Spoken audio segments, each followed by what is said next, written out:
हिंदू तो पीता है, वो तो त्योहार में भी पीता, वो तो शादी में भी पीता। उसे हिंदू तो पीता है, वो तो त्योहार में भी पीता, वो तो शादी में भी पीता। उसे हिंदू तो पीता है, वो तो त्योहार में भी पीता, वो तो शादी में भी पीता। मैं पूछना चाहता हूँ विच बीड ब्रो, विच बीड ब्रो, विच बीड ब्रो, ये तो बता दो।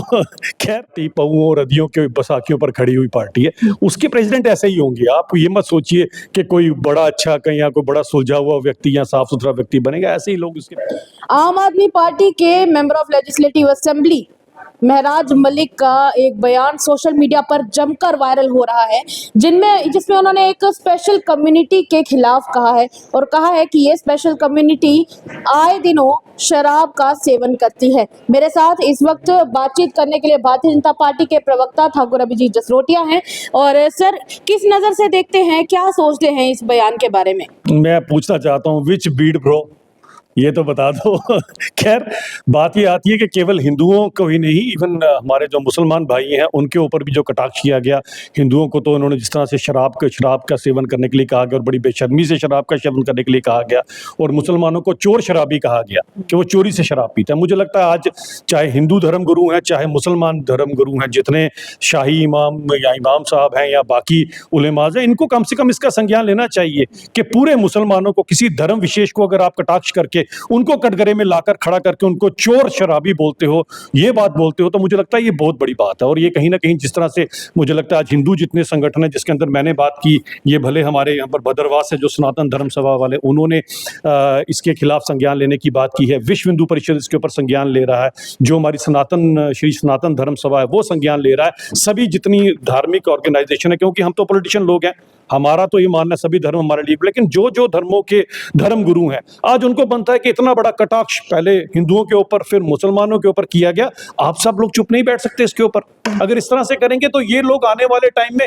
ये इनके लिए कोई भी धर्म नहीं है, मुझे लगता है इनका, ये तो किसी भी धर्म को अपने सियासी मफाद के लिए ये यूज कर सकते हैं, और क्या हम लोग इन्हें यूज करने देंगे? नहीं, क्या लग रहा है आपको कि क्यों बोल रहे हैं महराज मलिक ये सब कुछ? क्या जहां पर बलवंत सिंह मनकोटिया जी ने इल्जाम लगाया है कि इनको अपॉइंट किया गया है इस तरह का रुकस क्रिएट करने के लिए, आप भी उस बात से राब्ता रखते हैं? मैं वही पूछूंगा बार बार, विच बीड ब्रो, ये तो बता दो लोगों को, और कुछ नहीं है इससे ज्यादा।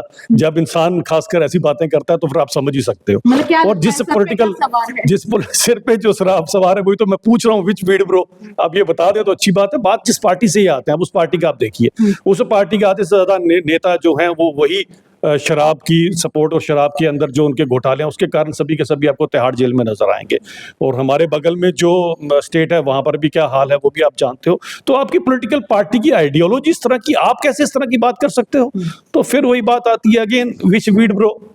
दूसरी तरफ अगर देखा जाए, आज के दिन महराज मलिक को आम आदमी पार्टी ने डिस्ट्रिक्ट प्रेसिडेंट बना दिया है, यानी कि या फिर यूं कहूं कि आम आदमी पार्टी ने जम्मू कश्मीर यूटी का प्रेसिडेंट बना दिया उन्हें। तो क्या लगता है, क्या सोचते हैं इस पर? जैसी पॉलिटिकल पार्टी है, इट सूट्स देम, ऐसा ही प्रेसिडेंट उनको चाहिए जिस तरह की पॉलिटिकल पार्टी है। और मैं बड़ी डिबेटों में कहता हूं कि ये पार्टी पौओं और रदियों के बसाखियों पर खड़ी हुई पार्टी है, उसके प्रेसिडेंट ऐसे ही होंगे। आप ये मत सोचिए कि कोई बड़ा अच्छा कहीं या कोई बड़ा सुलझा हुआ व्यक्ति या साफ सुथरा व्यक्ति बनेगा, ऐसे ही लोग इसके प्रेसिडेंट बनेंगे। तो जैसी पार्टी वैसे प्रेसिडेंट। आपको क्या लगता है कि फिलहाल सदन को इसके ऊपर क्या एक्शन लेना चाहिए? क्योंकि आज आपने जो पत्रकार वार्ता की थी उसमें आपने ये कहा कि स्पीकर साहब भी इस बात के ऊपर ध्यान नहीं दे रहे हैं कि रुकस क्रिएट उनकी वजह से हो रहा है। देखिए, इसमें होती है प्रिविलेज कमेटी। अब क्योंकि प्रिविलेज कमेटी नहीं है तो जो स्पीकर साहब हैं, with all due respect to his chair, वो इस पे संज्ञान ले सकते हैं, provided he wants to take.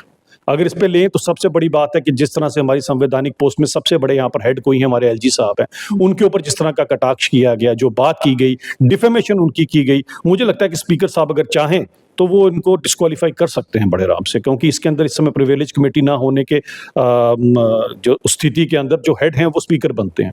अब उनको संज्ञान लेना चाहिए। मुझे लगता है आप कॉन्स्टिट्यूशनल जो पोस्ट है, जिसे स्पीकर साहब जिस पोस्ट पे बैठे हैं, उनका काम है to keep house in order. और इसमें क्योंकि जिस संविधान की कसम खा के हम लोग वहां बैठे हैं, उस संविधान की रक्षा और संविधान को यहाँ पर रिप्रेजेंट करते हुए जो संविधान की पोस्ट के ऊपर हेड यहाँ पर एलजी हैं, उनके खिलाफ जब इस तरह की बात उनकी गैर मौजूदगी में कही जा रही है, इसका संज्ञान तो स्पीकर साहब को लेना। अगर वो नहीं लेते हैं तो फिर इसमें हम क्या कह सकते हैं? हाल ही में महराज मलिक ने एक बयान और दिया था कि भारतीय जनता पार्टी के जितने भी एमएलएज हैं वो सब के सब मोदी जी द्वारा थोपे गए हैं, उनमें किसी में भी लीडरशिप की क्वालिटी नहीं दिखाई देती है। उस पर क्या जवाब देंगे? क्वालिटी देख लीजिए हमारे, और जो आम आदमी पार्टी ने लोगों पर थोपे हैं उनका हाल देख लीजिए। ये फ़र्क है मोदी जी के जो 28 वहाँ पर उम्मीदवार हैं और जो एक अरविंद केजरीवाल जी के उम्मीदवार, दोनों में फ़र्क देख लीजिए। पब्लिक बता देगी कौन क्या काम कर रहा है। हमारे 28 के 28 लोग पूरे संविधान के अकॉर्डिंग देश हित के अंदर जो है वहाँ पर काम कर रहे हैं और ये हैं आपके सामने देख लीजिए। फिर वही बात आती है विच बीट ब्रो। कहूँगा कि जोश में होश ना खो और कम से कम हमें ज़रूर बता दो जो मैंने पूछा आपसे। जी शुक्रिया। तो ये थे मेरे साथ ठाकुर अभिजीत जसरोटिया, भारतीय जनता पार्टी के प्रवक्ता, जिन्होंने महराज मलिक से कई सारे सवाल किए हैं। अपनी राय हमारे कमेंट सेक्शन में जरूर व्यक्त कीजिएगा और फिलहाल के लिए तमाम अपडेट्स के लिए देखते रहिए द अर्थ न्यूज़। साक्षी जानी के साथ सेवाराम की report, Bharatiya Janata party headquarters Jammu.